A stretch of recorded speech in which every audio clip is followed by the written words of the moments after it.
পরকীয়া করা পুরুষ নিজেকে রাজা ভাবে।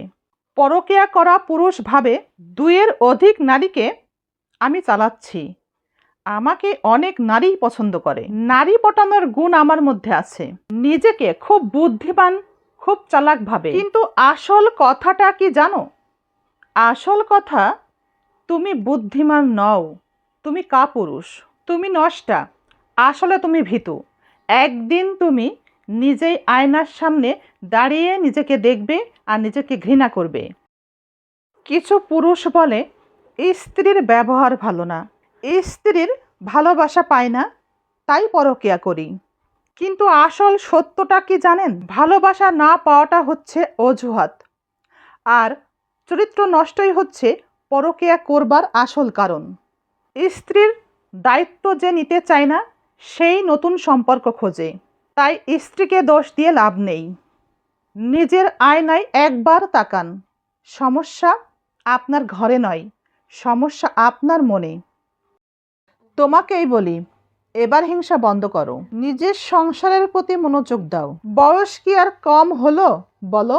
যার প্রতি যতটুকু হক আদায় করা উচিত, কর্তব্য, ততটুকু করো, তার বেশি নয়।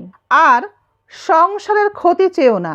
এটা যেমন সম্ভব নয়, পৃথিবীর সমস্ত মানুষ মিলে যদি কারো সরিষা দানা পরিমাণ রিজিক ছিনিয়ে নিতে চাই, সেটা আল্লাহ না চাইলে যেমন সম্ভব না, কারো পক্ষেই সম্ভব না, তারপরেও কেন মানুষ হয়ে তুমি মানুষের সাথে হিংসা করবে?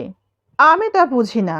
অন্যের বিষয় নিয়ে তোমার যদি এত হিংসে হয়, তুমি নিজেই ভালো থাকতে পারবে না, বরং এই হিংসা তোমার রিজিকের বরকতকেই দিনে দিনে কমিয়ে দিবে।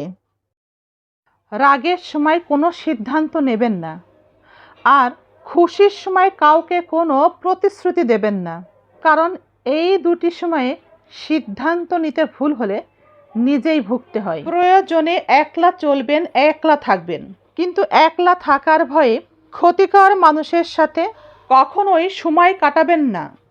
অতিরিক্ত কোনো কিছুই ভালো নয়। অতিরিক্ত বৃষ্টি হলে যেমন অনেক কিছুই ধ্বংস হয়ে যায়, ঠিক তেমন মানুষের সাথে অতিরিক্ত সম্পর্কে জড়ালে নিঃশেষ করে দেয়। তাই কারো সাথে সম্পর্কে জড়াবেন, কিন্তু ঘনিষ্ঠতা নয়। বর্তমান সময়ে মানুষ এতটাই প্রতারক, এতটাই হিংস্র হয়ে উঠেছে যে ভালোবাসলেও তাকে ক্ষমা করতে নেই।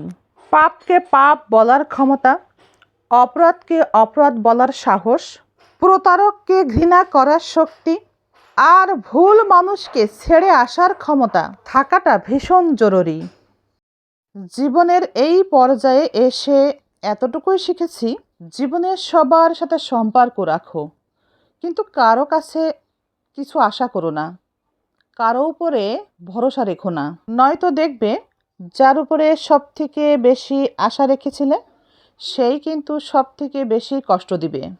এমনকি সব থেকে কাছের মানুষটার কাছেও কখনোই কোনো কিছু আশা করতে নেই, কারণ ওই যে তোমার কাছের মানুষটা যখন তোমার মন ভাঙবে, কথা দিয়েও কথা রাখবে না, আশা দিয়েও ভুলে যাবে, সেটাও তুমি ভুলতে পারবে না। সেই জিনিসটিও তোমাকে ভেতর থেকে ভেঙে টুকরো টুকরো করে দিবে। মাকে নিয়ে কিছু সত্য বৈজ্ঞানিক প্রমাণ।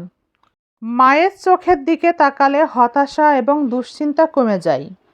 মা সন্তানকে চুমো খাইলে রোগ প্রতিরোধ ক্ষমতা বৃদ্ধি পায়। মায়ের কণ্ঠ শুনলে বাচ্চার কষ্ট লাঘব হয়। মা সন্তানকে জড়িয়ে ধরলে সন্তানের অস্থিরতা কমে যায় এবং মাকে হাসি খুশি দেখলে বাচ্চা প্রফুল্ল হয়ে যায়।